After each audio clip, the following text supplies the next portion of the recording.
Hello and welcome back to Jacobication. Today you're going to learn about loops in JavaScript. Loops allow you to execute several times in a row. Two types of loops, while and for. While loop. While some condition is true, do the following thing repeatedly.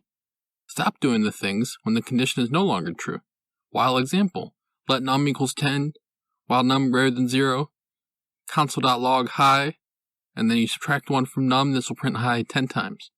Do while loop. Do the first iteration of the loop, then while the condition is true, do what you just did repeatedly until the condition is false.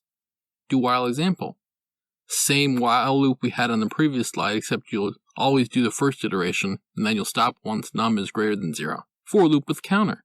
For let I equal 0, I less than or equal to 10, I plus plus. This will print I being 1 through 10. For of loop. Loop through a structure that can hold multiple elements, except an object.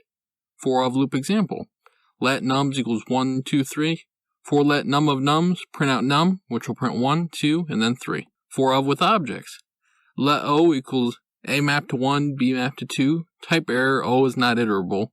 You can't use a for of loop with objects. Like this. The correct way, object.keys or object.values, and you can loop through the keys and values of the object and you won't get the type error. For in. Another way to do for loops with objects, you have your object, let K in O, and then this will loop through the object's keys. Ciao.